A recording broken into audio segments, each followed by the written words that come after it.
Sorry, Alan, I didn't mean to jump in on you while you're getting ready. Oh, that's fine. That's fine. I'm going to pop in and out though, now that I know I have the link ready. I hope you have a good session. Yeah, thanks. Thanks a lot.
Hey, Jessica and Carly, which of you are going to be presenting, or is it going to be both of you? Or I'll be sharing my screen, but we'll both be talking.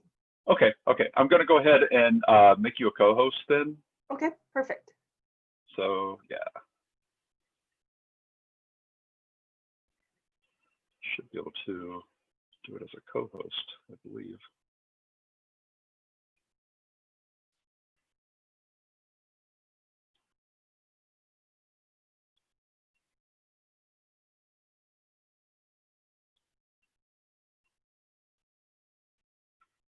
Actually, I think you're good. Yeah, yeah. I don't think I need to make you a host. I think you're okay. Yep, I think the settings are right that it's letting me to share and everything. Awesome, awesome, perfect, perfect. Yep, as long as you can help us mute if anyone's like chewing in the background or talking and they shouldn't be, if you can just mute those guys for us. Yeah, that's why I wanted to make sure I was still on host, because I did a session yesterday where I gave host privileges over to the presenter, and then people were still like sitting there unmuted, and I couldn't turn them off. So Gotcha. we had a couple of interference issues. So, but yeah, we'll take care of that today. Thank you. So I know we're still a bit 5 minutes early, so I guess we'll let people wander in. That sounds good.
Good morning, everyone. It is 8 o'clock. I actually almost forgot that this started at 8 and kind of was thinking 8:30. So I'm really glad that I'm on time this morning. So thank you for also being here. If you're in a different time zone than us, it might be earlier or later, but I'm happy that you're here as well. We've got 41 people so far, so that's pretty exciting. My session yesterday was kind of small, so it's nice to have a bigger group. I just want to take a few minutes to kind of familiarize yourself with the tools we're going to use today. First, and Carly is my co-presenter too. Carly, if you want to unmute, she's waving, she says hi. So we're going to use a few different tools, which is kind of breaking one of my rules about using too many different tech tools at once, but I really like WooClap. So we're trying it out today. So we're going to use Moodle just as a place, like the Mountain Moot Moodle, to get to some links, WooClap for our presentation interactives, and then Zoom for our video and chat, and if you want to talk. So it's kind of getting yourself used to where those are and how to minimize and get from one to the other. If you have two screens, that'll be super handy. You can have Zoom on one and WooClap on the other. But if you only have one screen, don't put Zoom in full screen mode because then it's hard to get in and out of it. So you can minimize back and forth. That's kind of my tip to get back and forth with that. You can also use your phone for the WooClap session if you would like. That's also kind of a handy tip. So in our course, in the session resources, if you guys would click on that first link, it's called presentation, has a little W before it, and that will bring you into the WooClap. Or if you want to get to it on your phone, go to wooclap.com. So it's WOO clap.com. And our code is, I'll type in, or Carly, will you type that in the chat for me? Our code.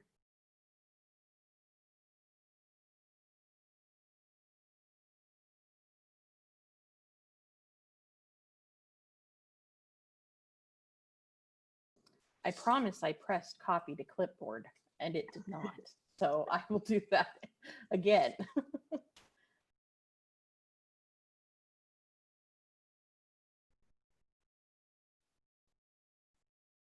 One of the things I'll talk about, or Carly and I will talk about a little bit, is kind of that simplicity and not getting attracted to those shiny new tools. Well, WooClap really sucked us in.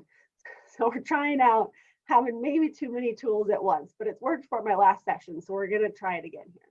So Jess, I apologize. Are you able to actually bring up, there we go, because it was not, it wouldn't show me what the actual participation code was. So go to wooclap.com and then KCRNLX is the code. Yes. Okay. Thank you, Jess. Yep. Good morning. If we're already in the session, what do we click on? Scroll down to, I think the section is called During this Session, and it's the first link with the W and then says presentation. Oh, I see. Great. Thank you. Mm-hmm. And then you can really just minimize your Zoom and follow along on the WooClap. So Zoom you'll only need if you want to chat or unmute yourself and talk.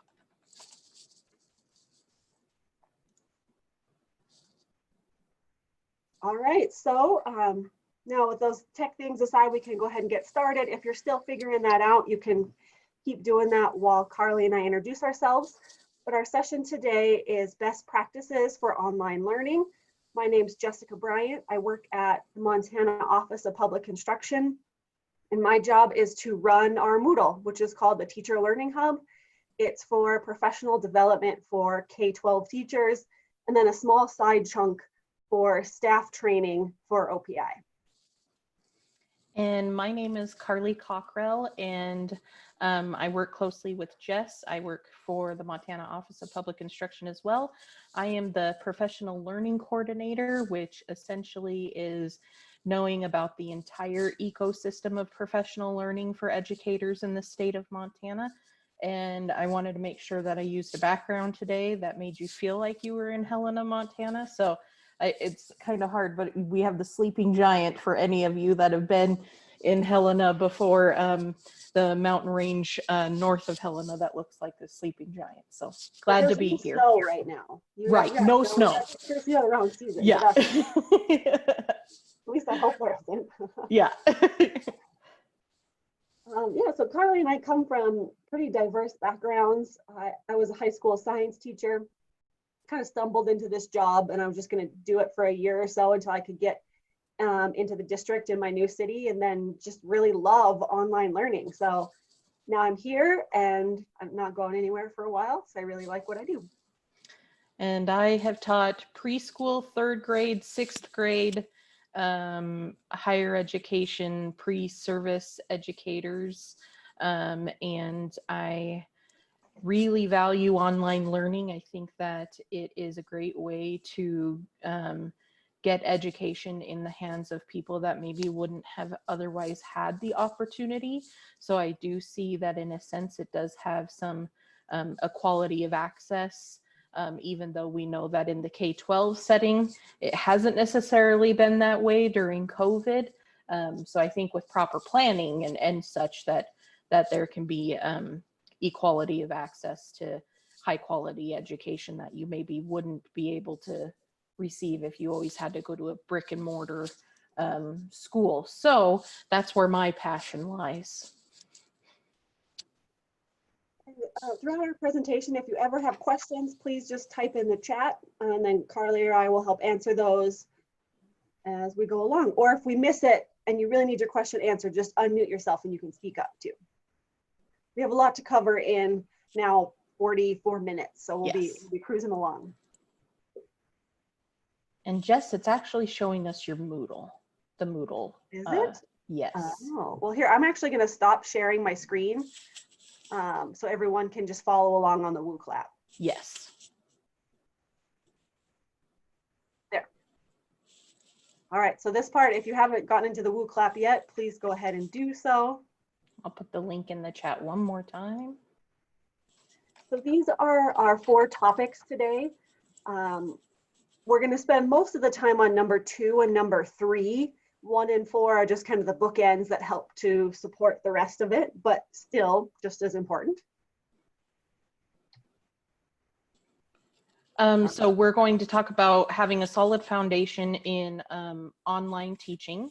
We're going to talk about intrinsic motivation and how that can help your online learners vastly. We'll talk about something called the community of inquiry framework, and then now what, where to go with the future. And Bruce and anyone else, if you don't have the presentation, it's labeled in the Moodle course called presentation. And it's also that WooClap link that Carly just posted in the chat.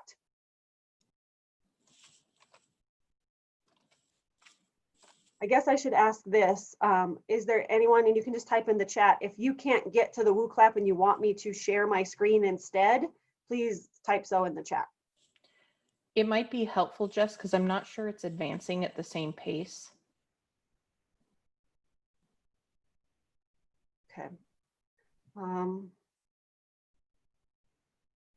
Oh, I have that. Can I get a copy of the presentation after? Yeah, that's fine. I can, it's a PowerPoint as well as a WooClap, so I can put the PowerPoint link into the presentation. Yeah, also we're recording the Zoom presentation, so the Zoom part will be available after the session too. So perfect, thank you.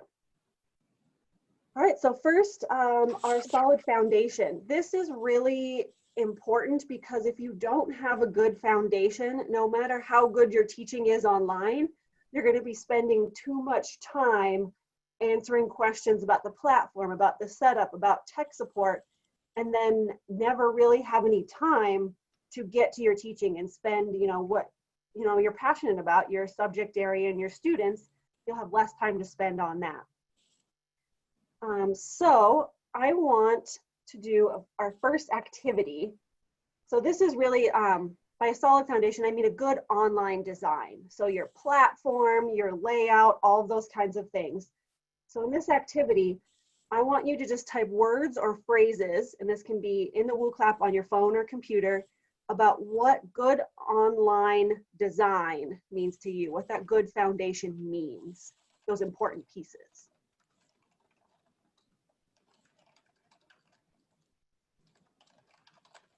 We'll see the word cloud start to populate. It scrambles a little bit when there's new words.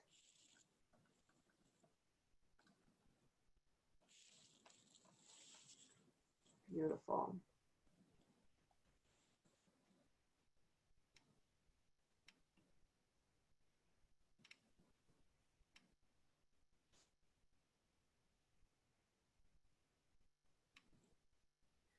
So I'm seeing consistent, organized, clear, intuitive, user-friendly.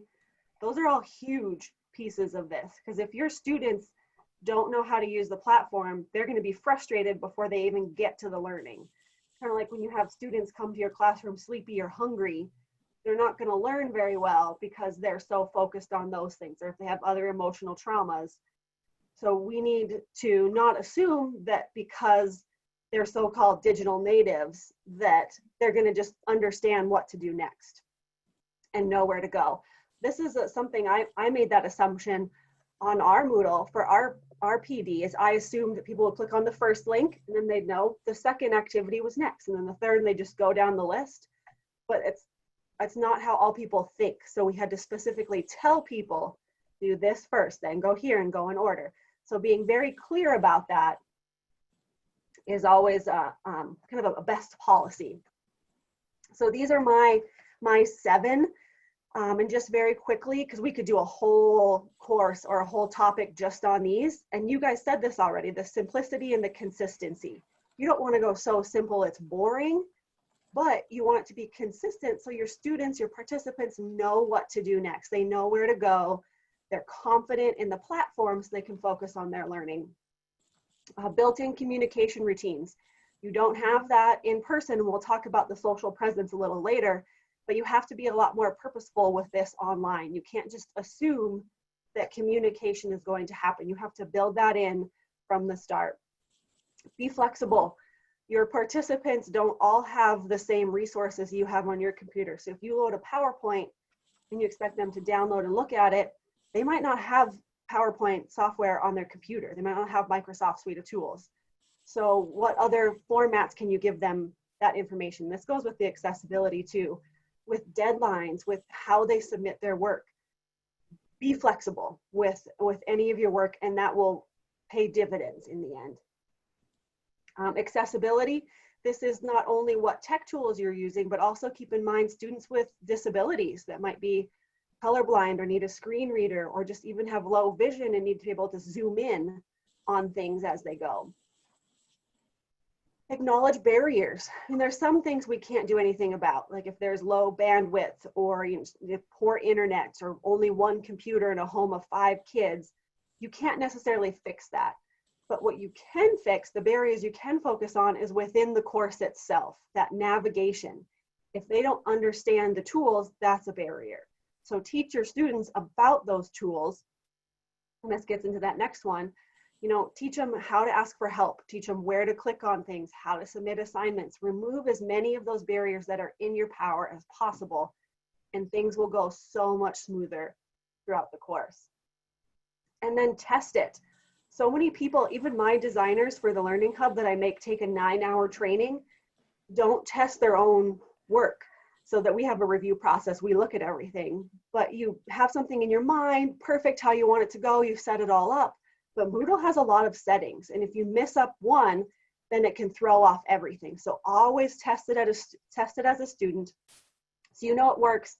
And then if your students have questions, you've experienced it on their end and can help troubleshoot those. There's a really good resource here.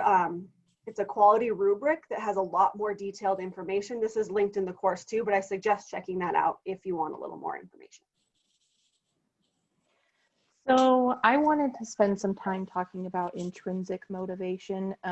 One thing that we notice with online learning and online teaching is there's a lot of asynchronicity going on, which means that you're not always in proximity with your students to be someone that can help to motivate them as they're going through their education online. And before we go ahead and talk about motivation, I have an interactive question that I'd like you all to respond to. And it's related to what actually motivated you to join this session. And so with this, I'm curious to, we're both curious to know also, what's your background? So whether that's you work for higher education, you work for maybe a government agency, maybe you work elementary, you're motivated to take this session for a reason. So we would love to hear what you have to say there. So I'm going to give you guys a couple of moments here to respond. I did not type the Jessica's. Great.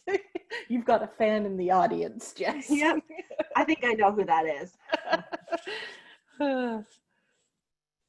So we have someone wanting to improve their remote learning pedagogy, a 5th and 6th grade teacher, panicked about suddenly teaching online in higher ed, new to teaching in higher ed, 3rd grade teacher doing distance learning, a newbie, want to understand the basics, their words, not mine, secondary, so high school, want to improve online teaching.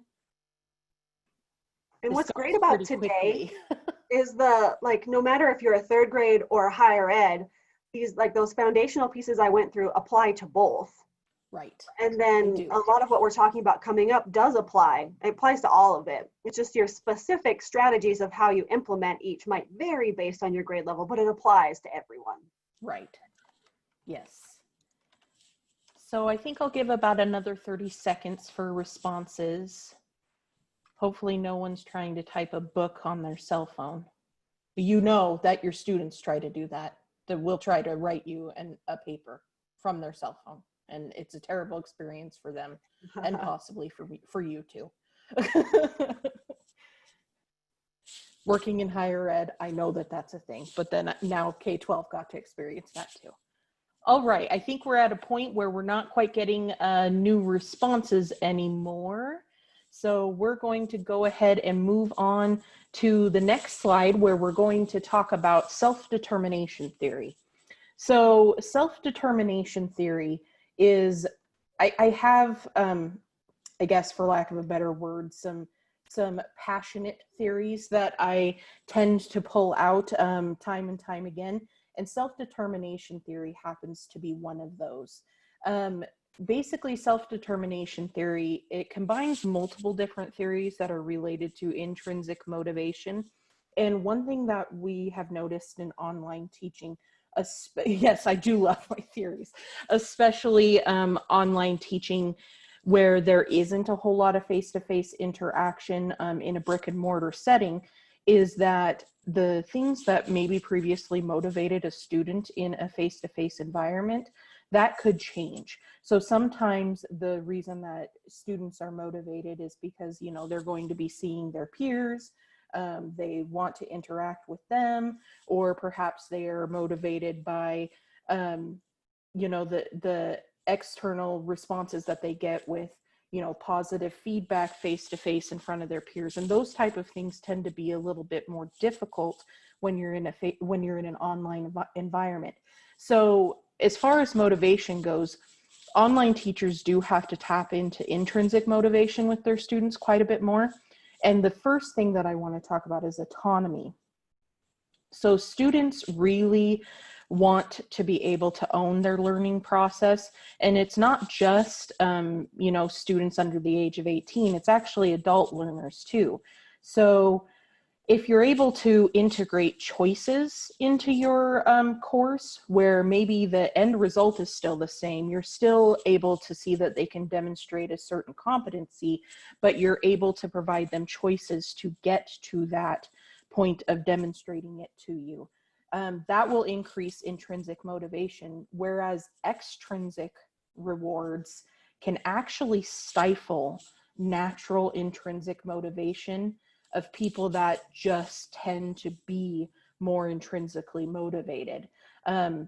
These are research this has been conducted in research by Ryan and Desi, which I believe that we linked in our resources. If we did not, I will make sure to link that. It can be more difficult to extrinsically motivate people from a distance. So you really do need to be tapping into choice more readily than you maybe would face to face. The second point is competence. So we know that negative feedback and repetitive negative feedback can result in a decrease in intrinsic motivation. And that's not to say that you cannot provide constructive feedback. So, and one thing about online teaching as well is that there is this disconnect oftentimes with the people that you're communicating with. And therefore, when you're providing the feedback, you really have to be considerate of possibly the lack of rapport that you actually have with that student. And this definitely plays a factor in higher education, where you tend to have the students for shorter periods of time than if you were in a K-12 setting and possibly don't, you know, in K-12, you may know their family, had their brother, you know, that type of thing.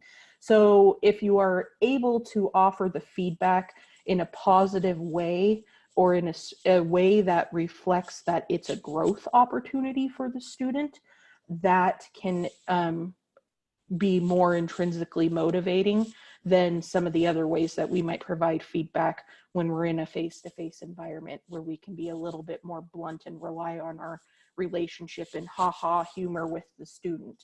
The last point I wanted to make is relatedness. We do tend to do things if we can relate to the people or the activity involved, especially especially adults is what I meant to say. You guys were all here mostly for a relatedness reason. Even the point of people that love Jess coming to this session, it's because you know the person involved. So therefore, if you, considering your intrinsic motivation for taking this session, you were likely here because you were connected or related to your need to improve online teaching. So you were intrinsically motivated to actually take this session. We will be giving some moot bucks out too, which will be an extrinsic motivator, but that probably wasn't the reason that you chose this session in the first place. Oh, question in the chat. At what age does growth opportunity make a difference to students as an intrinsic motivator? So it is often less impactful when a student is taking the course because they have to, when it's not because they are ultimately looking to obtain a degree and maybe work in that field.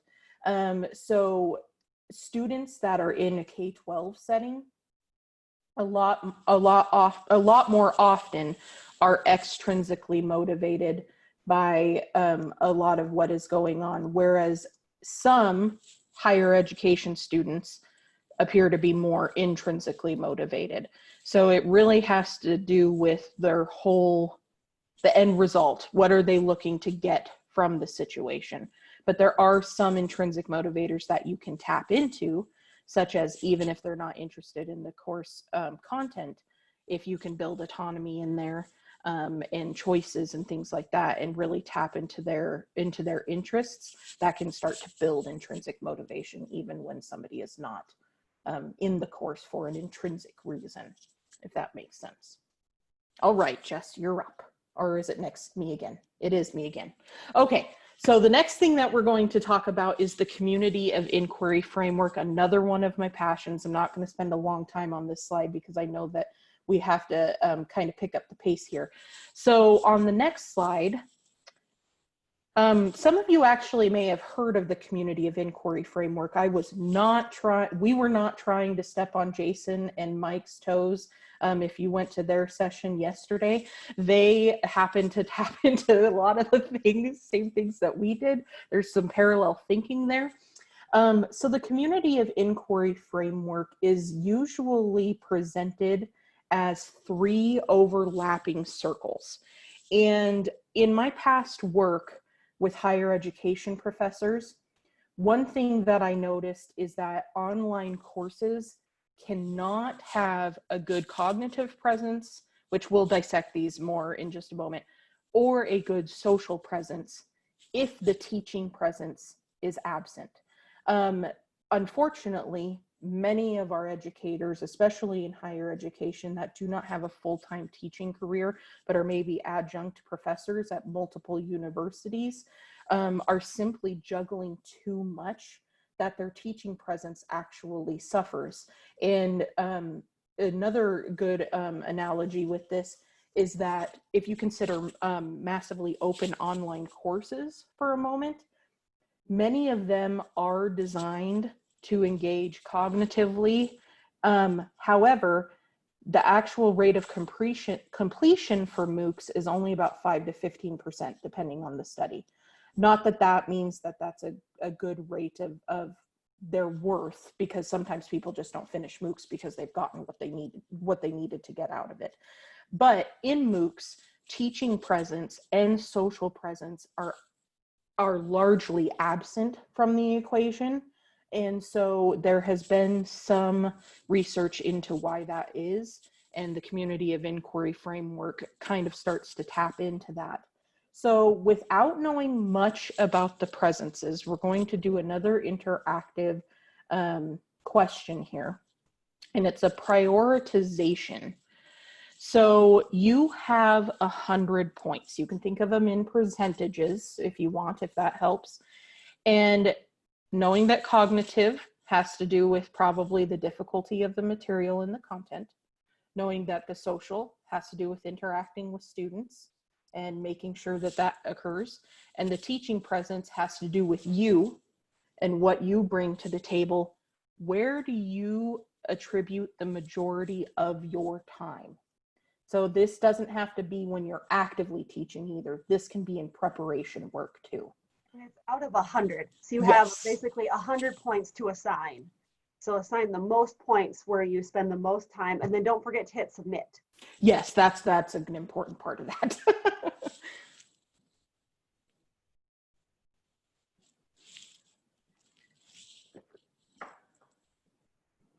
So I don't know, because right now, oh, go ahead. Could you say again what social presence is? Interacting with the students and having the students interact together and learning from one another. Okay, so like during class versus just interacting with me. Right. So and Yeah. when you're thinking about an asynchronous environment, I'm actually, so Libby, that's a really good point. Normal semesters teaching face to face or online, I would say go with your estimate in more of a normal situation, because we know that what we kind of did in emergency was probably not the best online teaching unless we already were previously trained in that. And I would go with a normal online mode. We're talking online here. Right. And again, just to clarify, cognitive presence is the instruction from the instructor, the teacher? Or generally like the difficulty of the material. Oh, okay. And things that you might do to help them build schema and make connections. All right, thanks. This is interesting to see, because for me, I've got the cognitive and the teaching down, but for me, the social part is the hardest to build, like real social connections online, because in person, that's so easy. So I put most of my prioritization on social, but that's the lowest as far as the group. So it just kind of shows that we all have different strengths and weaknesses. And with Jess, this. I don't think we can see the results of the group. I don't know if there's a way to share that. We still see a submission screen, is that, or unless you have to submit to see the results? I think you might, those of you that have submitted, can you see the results? I see head shaking. I don't know how, this is the new tool thing that I'm trying to figure out here. Let me see. We tested most of everything. Not We this. didn't break one of Jez's rules. We kind of broke it. We didn't test everything to my detail. That's what So I said most. What it's showing right now is that teaching presence is the highest with between all of us, just over 1,600 points. Okay. Cognitive is second with 1,550. And then social presence is last with 1,300 points. Interesting. All right. So let's go ahead and move on to dissecting cognitive presence a bit then. So you can go ahead and move on to the next slide, Jess. I did. Oh, not from this one? Right. There. So a big thing about cognitive presence is that it is impacted by a lot of external stimuli. And our job as educators is we often have content that might be prepackaged that we are told that we need to use. It comes from a content developer, but there are things that we can do in online teaching that make it so that the cognitive presence is focused on what is actually important and prioritized for the student. Sometimes less is more. So one point I wanted to make is cognitive load.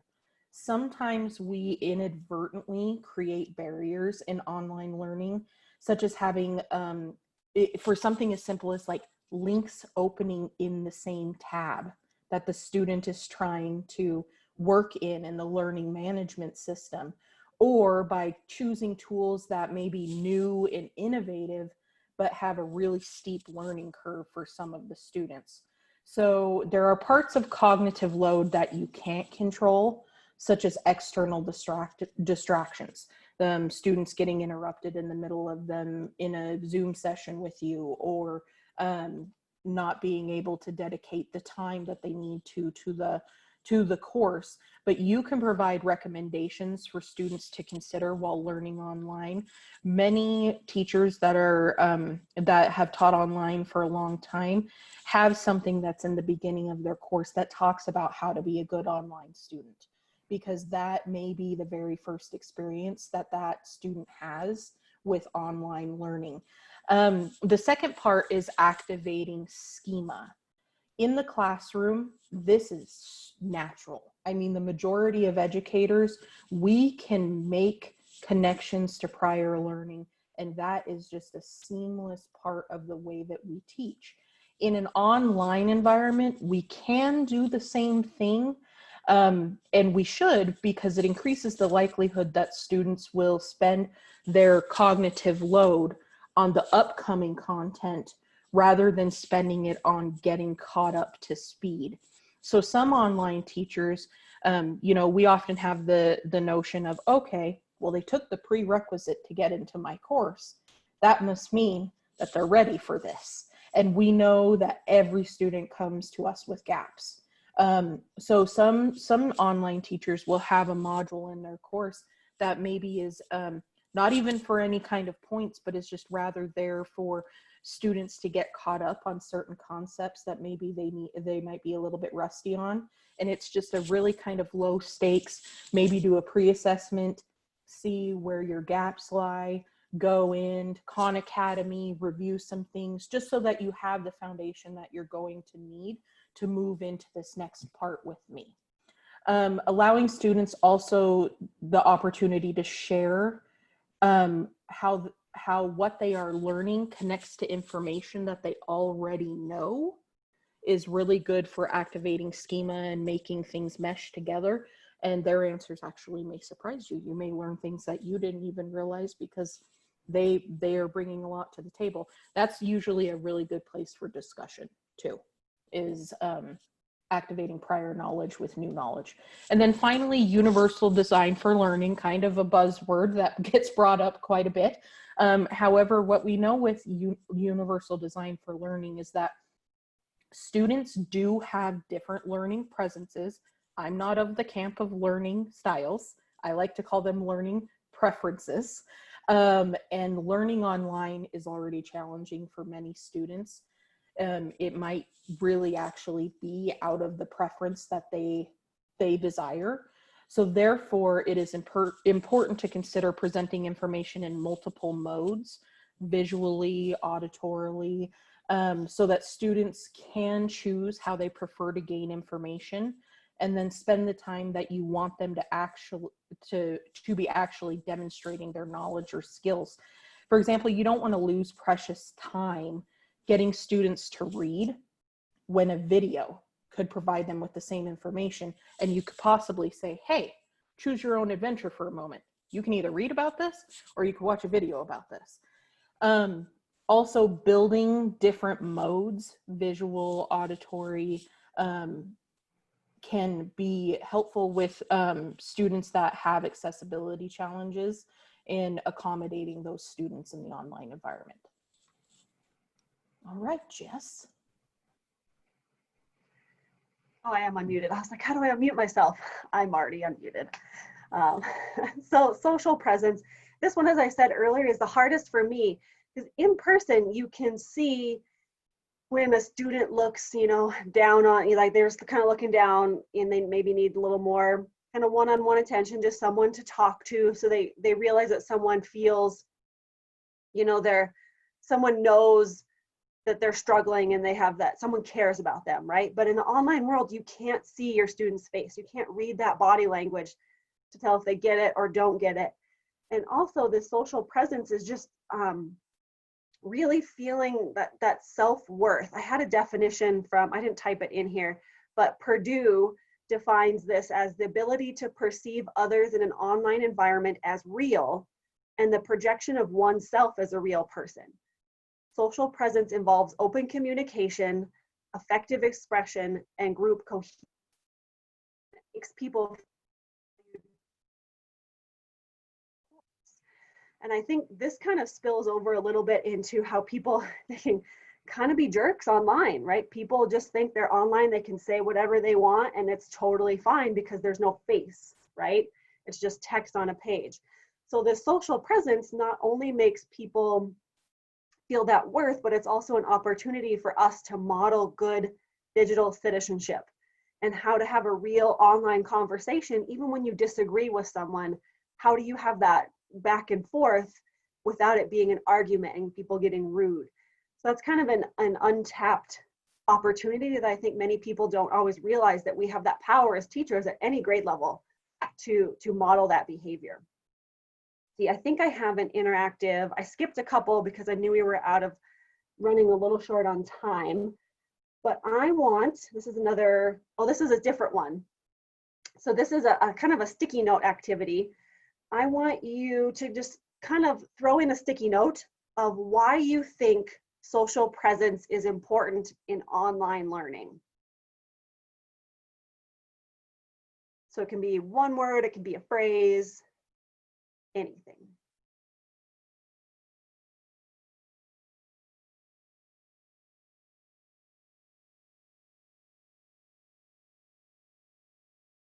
So can you guys see the results on this one?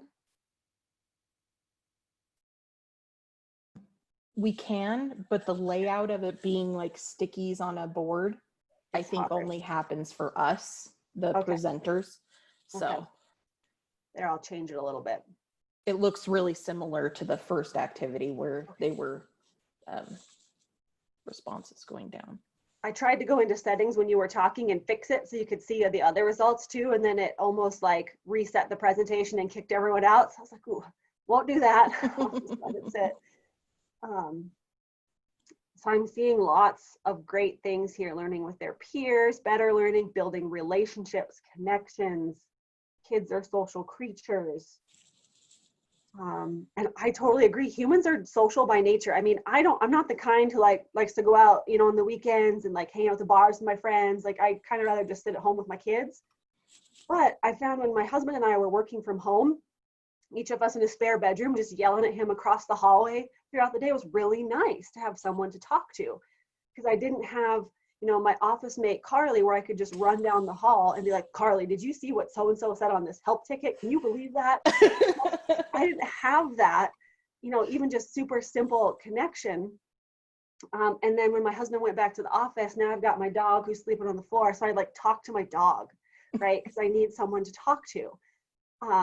Luckily, we have Microsoft Teams for our office, so I can just chat with Carly all day and get a touch of that social. but I think this is so important. But for me, it's really hard to get this online and have it be done well. Because you can do 15 discussion forums in your course and you're like, cool, kids can just go discuss, they'll be fine. You know, they chat on Messenger or Facebook or Instagram or Snapchat, like they can chat on here too.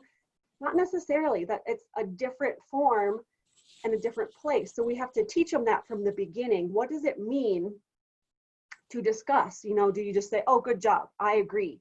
You know, you can set up liking scales and ratings in Moodle, but really, you know, how do you want them to respond? So give them model conversation starters. We use that in some of our courses. It's actually on, I stole it from Seesaw. If any of you have heard of Seesaw,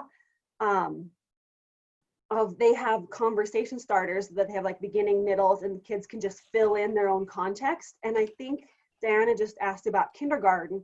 You could take some of those conversation starters and you'd have to practice in person probably first with kindergartners because online is really hard.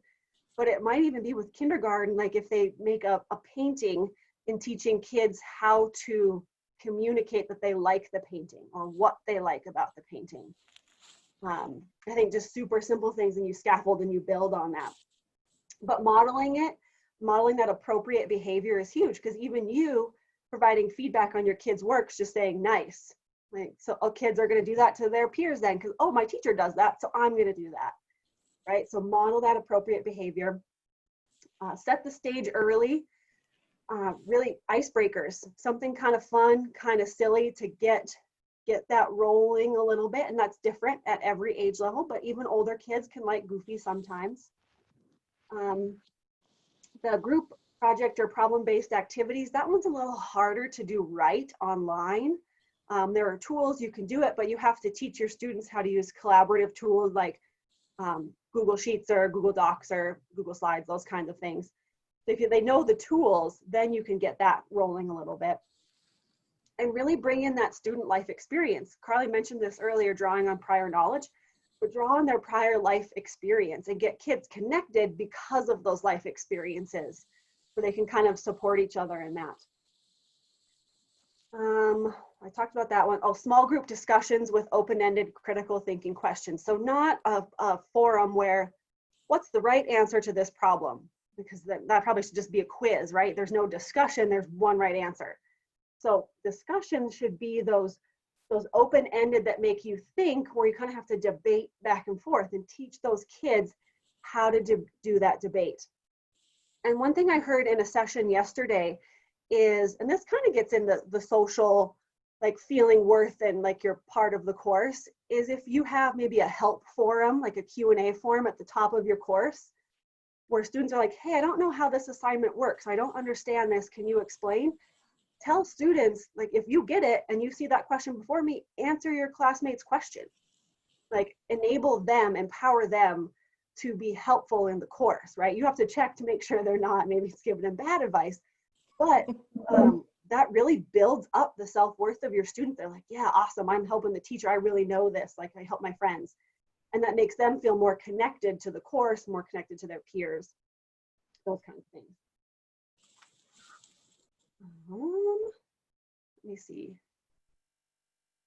I think we're on our last presentation. Oh, one more thing there that I didn't want to talk about. I found it interesting. The American Association of Pediatrics released that they think that students K-12 should open up in public. And I don't know if I agree with that necessarily, but their reasoning was for mental health of students, that there's such a hit on kids' developmental developing their mental health, and the hit when they have to stay home and the decline they're seeing and like potential suicides, those kinds of things. So I thought that was really interesting that they had released that information or that recommendation. So the last presence that we are going to talk about is the teaching presence. And there was a reason why when we first introduced the cognitive presence, or not cognitive presence, I'm sorry, the community of inquiry framework, that we put it on a balance. I really view teaching presence as what runs everything else. It runs the cognitive presence, and it runs the social presence. So while all the presences are important, I think the teaching presence is something that we cannot forget about. And I have seen a trend. I'm going to have a soapbox moment for just a second. I have seen a trend in education where, especially in higher education, where the teaching presence has not been considered as valuable as everything else. So I'll show you a little bit about what I am talking about. You can go ahead and go to the next slide, Jess. So the thing about teaching presence is that frequent involvement from the teacher really does help to motivate and keep the forward momentum going in a course. I'm pretty sure the majority of you have taken a bad online course where it seemed like the teacher wrote it in 1995 and then somebody told them, go ahead and just make copies of all these PDFs, throw it online, you've got yourself an online course. Just set it and forget it. And it'll just run magically and everything will be wonderful.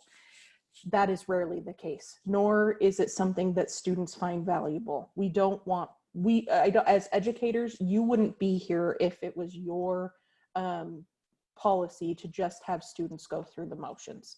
You wouldn't be taking the time to do this professional development yourself.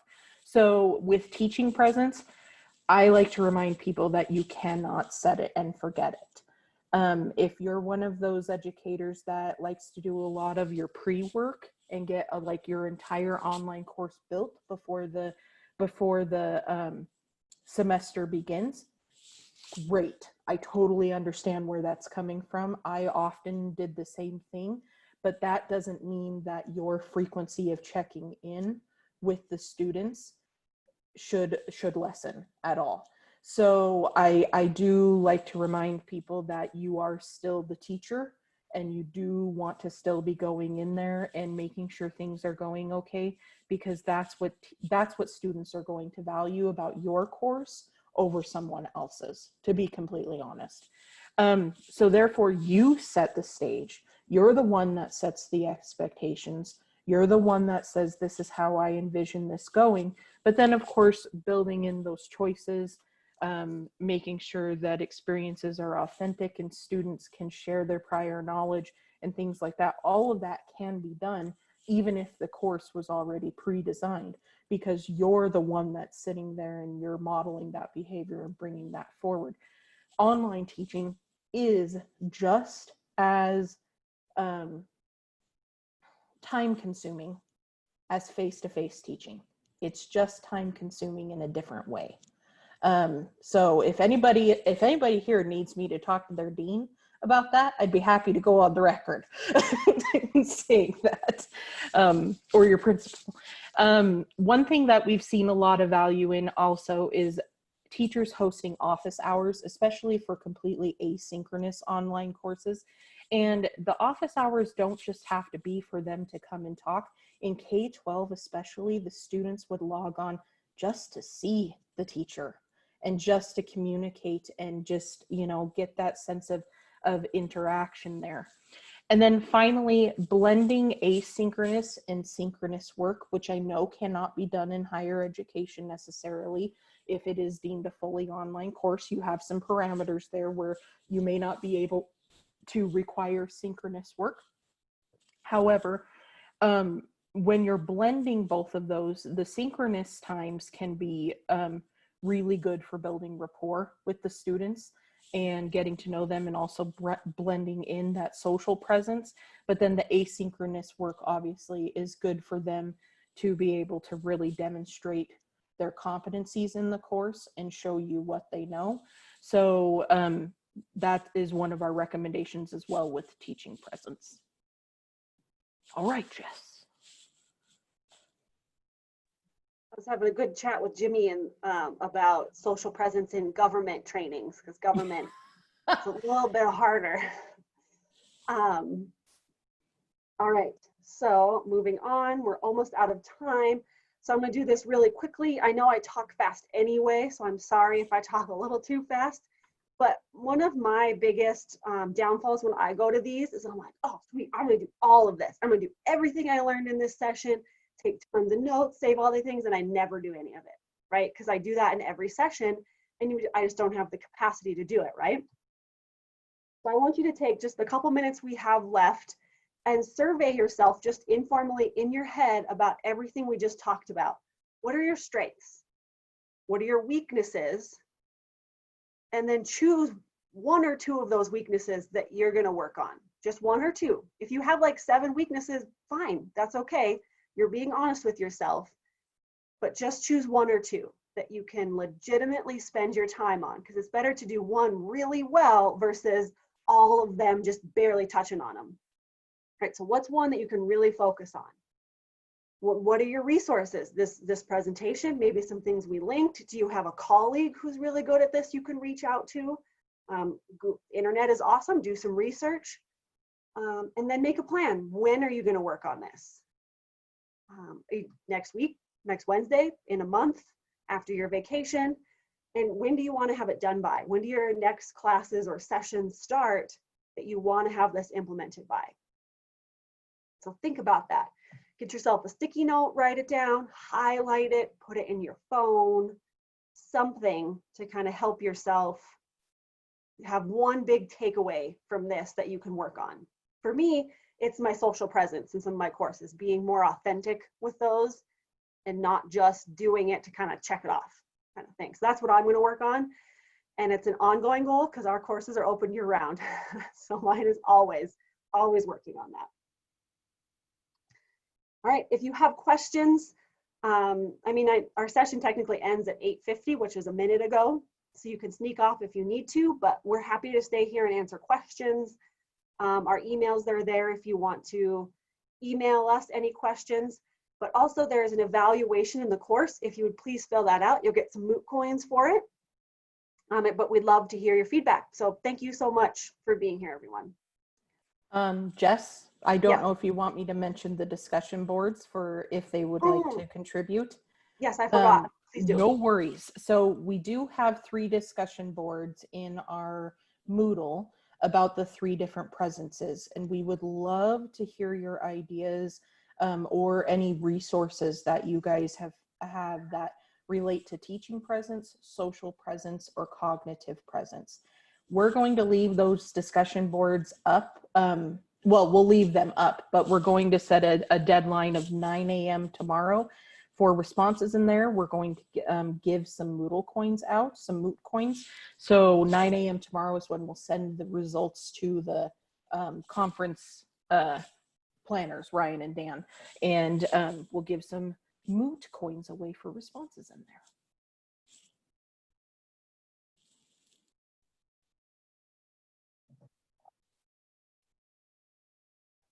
Yes, thank you, everyone. We'll see you in other sessions. Yes, But if thank you you have so much questions- for coming. Yep, if you have questions, you can unmute yourself and just ask too. Yep.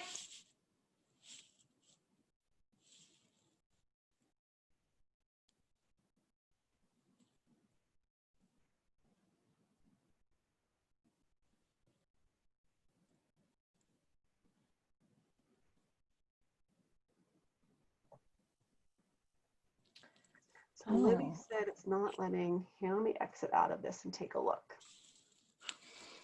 Yeah, sorry, I can see the Zoom link and it says the evaluation, the activity Zoom link needs to be marked complete, but it's not letting me mark it complete. Let me try refreshing your page. I know there's some courses that won't, if it's set to automatically go, sometimes you have to refresh the page for it to show that it's completed. It worked. Thank you very much, Jimmy. Appreciate that. Yep. Nice, Jimmy. You get some moot coins for that, Jimmy. Yes, Woohoo. and I will say that is one of our most frequent troubleshooting tickets for Moodle too. Yeah, those URL links, man, I love them, but they're also a pain. And then people, like you just put in the directions, refresh your browser, but that's a barrier because people don't know what that means. Right. They don't know how to refresh their browser all the time. So it's, yeah, interesting. And Emily, I would love to see your new employee orientation. It's something Jimmy and I have talked about at our state Moodle roundtable with other government employees about onboarding training. Yeah, I work for the U.S. Forest Service. Mhm. So they've, and I in particular work for one of our national training centers, the Wildland Firefighter Apprenticeship Program. So we do all the wildland fire training. So we're trying to figure out how to do all of our stuff and move it to online in Jan. We moved canceled training in December, and they're trying to figure out how we could do maybe a portion of it online. So this is all very helpful. Oh, good. But I was going to say, yeah, if you're, and I can write your names down, but if you were to go, that's the Wildland Fire Learning Portal. So I think the backside is either Moodle or /Totara, which is all kind of very similar. But if you were to create an account there, I could at least enroll you guys in that course. So you could take a look at it. It's, so if you got it to create an account, yeah, if you just go in there and create an account, then I can enroll you in the course and you can at least take a look at it. So a lot of it, I didn't create it, it's, one of our partners created it, but it's a lot of links to some of the training that we have on the federal side. And they did a really cool kind of interactive, we also use Teams. I think they were hoping to use some big blue button stuff, but they did a lot of Teams kind of presentations, like going over retirement stuff and HR and some of that stuff to make it a little more interactive. So, but yeah, we can make that happen. That's very cool. We should connect later too, because maybe we have some trainings we can share. Oh yeah, we'll take what we'll take whatever we can. Trying to get it all. We've used a little bit of this for a lot of our pre-work for some of our courses we've done in the past, but this is their first time trying to move everything online, or as much as we can, whatever doesn't require field days or hands-on stuff. So should be fun. Very cool. Yeah, it's a hard shift, but it's once you have it done and set how you want it, then it's really helpful. I think, yeah, it'll be good. Our biggest struggle is a lot of our instructors that come in fight fire all summer, so that's not their main job, as I'm sure you guys run into as well. So it's now we got to teach our instructors too how to do this, which everyone deals with. So Yeah. Good times. Awesome. Well, hopefully I'll catch you guys a little bit later. Yep, that sounds good. Bye. Bye. Thanks, Emily. Yep. All right. Thank you. Have a Yep, thanks, Jimmy. good day.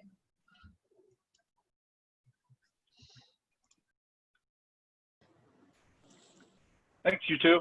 That was great. Thanks, Alan. That was awesome. If you want, I can go ahead and close this out if everybody looks like everybody's dropping out. So thanks again, and have a good day. See you You around. too. Thank you.